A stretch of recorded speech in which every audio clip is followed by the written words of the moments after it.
Hello दोस्तों, स्वागत है आपका आपके अपने चैनल मार्केट सपोर्ट में। दोस्तों, आज की इस वीडियो में हम डिस्कस करने वाले हैं रेलवे शेयर्स के बारे में, स्पेशली आईआरएफसी, आरवीएनएल एंड और भी कुछ रेलवे के बारे में बात करेंगे।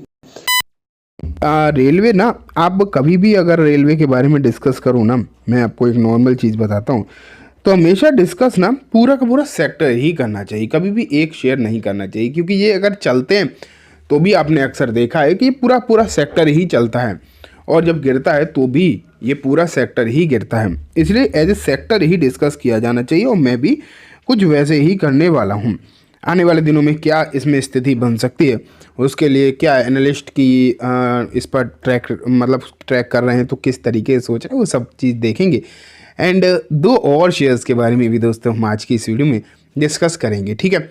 तो चलो स्टार्ट करते हैं। मैं सबसे पहले एक रिपोर्ट आपके सामने रखना चाहूँगा, जो सबसे लेटेस्ट रिपोर्ट इस पर है।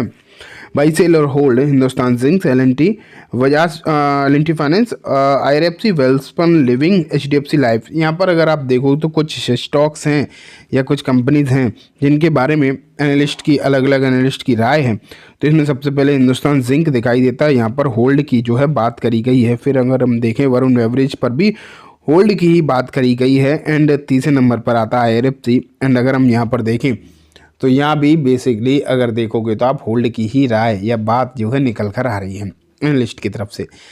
लेकिन इम्पॉर्टेंट बात देखोगे तो ये है कि भले ही चलो होल्ड करने की राय है, जो भी है वो ठीक है अपनी जगह पर, लेकिन अगर आप इन पॉइंट्स को पढ़ोगे कि यहाँ पर इन पॉइंट्स में क्या लिखा गया है, तो वो देखो, valuations is stretched even after fall. तो यहाँ पर अगर देखो आप तो लिखा गया है साफ साफ शब्दों में कि गिरावट हुई है और अच्छी खासी हुई है, लेकिन उसके बावजूद भी वैल्यूएशन जो है स्ट्रेच्ड है। इसका मतलब वैल्यूएशन ज़्यादा है, कम नहीं हुई है, या फिर तो पहले से कम ज़रूर है, लेकिन अभी भी अगर देखोगे आप तो आप ये नहीं कह सकते कि बहुत सस्ता हो गया शेयर, अभी भी थोड़ा सा महंगी वैल्यूएशन पर ही ट्रेड ये कर रहा है। तो ये स्थिति आपको यहाँ पर देखने को मिल रही है। सजेस्ट होल्ड, तो इन्होंने होल्ड की राय दी है, ये तो आप देख ही रहे हैं। Possibility of more allocation to railway in next budget. अभी इस बजट में तो एलोकेशन कोई बड़ा नहीं, लेकिन इन्हें उम्मीद है कि यहाँ पर एलोकेशन जो है नेक्स्ट बजट में हो सकता है और ज़्यादा। हालांकि उसमें भी एक साल है, तो एक साल के बारे में अभी इतना नहीं सोचना चाहिए, तो ये तो पॉइंट अभी छोड़ो। लेकिन हाँ, यहाँ पर लिखा है होल्ड फॉर लॉन्ग टर्म।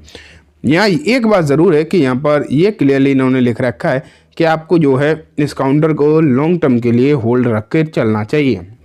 अगर लॉन्ग टर्म के लिए यहाँ पर होल्ड रख कर चला जाता है तो उम्मीदें हैं कि यहाँ सिचुएशन जो है अच्छी हो सकती है, ये बात निकल कर आ रही है, ठीक है। अब लॉन्ग टर्म के हिसाब से अगर आप इस काउंटर को देखोगे तो वैसे भी आप कि कोई भी एनालिस्ट आज के समय पर पकड़ो तो मोस्ट ऑफ द एनालिस्ट यही बोलेंगे कि लॉन्ग टर्म के हिसाब से कंपनी अच्छी है, इसमें कोई भी डाउट वाली बात नहीं है। एंड आने वाले दिनों में जो है सिचुएशन और अच्छी देखने को मिल सकती है, ठीक है। तो अच्छी बात है, लॉन्ग टर्म के हिसाब से उम्मीदें यहाँ पर अच्छी हैं। लेकिन अगर हम ये देखें कि यहाँ पर बाइंग एंड सेलिंग पिछला जो महीना बीता उसमें म्यूचुअल फंड ने क्या किया है, तो चलो देखते हैं एक बार। तो देखो, जनवरी 2025 का आईआरएफसी का डेटा आपके सामने मैंने रख दिया है। एंड अगर हम यहाँ पर कुछ फंड हाउसेस को देखेंगे तो जैसे कि निप्पॉन के 2 फंड हैं, यहाँ पर इन्होंने थोड़ी थोड़ी खरीदारी करी है। हालांकि ये हिस्सेदारी थोड़ी सी ही है, बहुत ज़्यादा नहीं है कंपैरेटिवली अगर हम देखें तो। लेकिन एचडीएफसी बैलेंस एडवांटेज फंड की तरफ से अगर आप देखोगे, जो बिकवाली है वो श्योरली बहुत ज़्यादा देखने को मिल रही है। बिकवाली डेफिनेटली बहुत अच्छी खासी आप कह सकते हो जो यहाँ पर नज़र आ रही है। फिर आप आगे बढ़ते हैं हम, जिसमें कि एसबीआई का ETF है, इन्होंने हिस्सेदारी अपनी इंक्रीज़ करी है। फिर यूटीआई के इस फंड ने यहाँ पर इंक्रीज़ करी अपनी हिस्सेदारी। फिर एचडीएफसी के एक फंड ने भी यहाँ हिस्सेदारी जो है बढ़ाई है। फिर आप देखते जाओ एसबीआई का ये फंड आप और देखो, तो यहाँ पर आप देखते जाओगे तो आपको कई सारे फंड्स देखने को मिलेंगे जहाँ पर आपको क्लियरली मालूम पड़ेगा कि हिस्सेदारी जो है बढ़ती हुई देखने को मिल रही है। फिर देखो, बंधन का एक और फंड है। फिर टाटा का एक फंड आप देख रहे हैं, यहाँ पर टाटा के इस फंड में भी हिस्सेदारी जो है इंक्रीज़ ही हुई है, ठीक है। और अगर हम आगे बढ़ें एंड देखें, मोतीलाल ओसवाल का ये फंड देखो, यहाँ इन्होंने जो है हिस्सेदारी अपनी इंक्रीज़ ही करी है। और देखते जाओ, फिर एचडीएफसी का ये फंड दिखाई दे रहा है, मोतीलाल ओसवाल का एक फंड देखने को मिल रहा है, फिर एचएसबीसी का। लेकिन इम्पॉर्टेंट बात एक और है कि हिस्सेदारी तो बड़ी है, ठीक है, ये बात अपनी जगह सही है, लेकिन हिस्सेदारी वही कोई 2% बढ़ा रहा है, कोई 3% बढ़ा रहा है। जो HDFC ने बेचा है वहाँ उन्होंने 50-51% बेच दिया, उन्होंने बेच बहुत ज़्यादा दिया है, लेकिन यहाँ पर हिस्सेदारी इंक्रीज़ हो रही है बेसिकली। वो अगर आप देखोगे तो हल्की फुल्की ही है, ठीक है, आप देखते जाओ, लेकिन फंड बहुत हैं बेसिकली। LIC का ही फंड देखो, फिर देखो HDFC, फिर निपॉन, बेसिकली आपको ख़रीदारी या हिस्सेदारी बढ़ाने वाले फ़ंड जो है देखने को मिल रहे हैं वो हैं बहुत ज़्यादा। नंबर ऑफ़ फंड्स अगर हम देखें, नंबर ऑफ़ स्कीम्स देखें स्पेशली, वो आपको अच्छी खासी देखने को यहाँ पर मिल रही हैं, ठीक है। ये देखिए जा रहे हो आप, कई सारे फंड आपको देखने को मिल रहे हैं जो अपनी हिस्सेदारी इसमें इंक्रीज़ करते हुए दिखाई दिए हैं, लेकिन वही है कि इन्हें 2%, किसी ने 4%, इसी तरीके से हिस्सेदारी जो है यहाँ पर आपको बढ़ती हुई देखने को मिली है। वहीं अगर मैं आपके सामने RVNL का डेटा रखूं, ये RVNL का है, यहाँ भी अगर आप देखोगे तो हिस्सेदारी काफ़ी हद तक बड़ी ही है। एक फ़ंड में यहाँ पर LIC के इस फंड में थोड़ी सी बिकवाली ज़रूर आई है, लेकिन ओवरऑल सिचुएशन आप देखते जाओ तो मोस्ट ऑफ द स्कीम्स या फिर मैं बोलूँ मोस्ट ऑफ द फंड्स में आपको हिस्सेदारी बढ़ती हुई नज़र आ रही है, क्लियरली आप देखते जा रहे हो। और यहाँ पर तो बिकवाली जो हुई है वो 1-2 फंड में हुई है, जैसे एक इसमें UTI वाले में, एक LIC वाले में, और जो उन्होंने बेचा है वो बहुत कम बेचा है बेसिकली, बहुत 1-2% ही। और जो ख़रीदारी आई है वो भी अगर आप देखो वो भी ऐसे ही है, 2-2, 4-4, 5-5%। लेकिन नंबर ऑफ़ स्कीम्स अगर आप देखो बेसिकली तो आपको जो है बहुत ज़्यादा देखने को मिल रहे हैं, एंड ये एक अच्छी बात यहाँ पर देखने को मिल रही है। हालांकि भले ही इन शेयर्स में अभी तेज़ी बहुत अच्छी कोई खासी देखने को मिल नहीं रही, लेकिन आप ये ज़रूर कह सकते हो कि अगर धीरे धीरे करके भी इंस्टीट्यूशंस यहाँ खरीदते रहे तो कहीं ना कहीं मौका जो है ज़रूर आपको अच्छा बनता हुआ देखने को मिलेगा आने वाले दिनों में। फ़िलहाल सिचुएशन जो है वो आप देख ही रहे हो, ठीक है।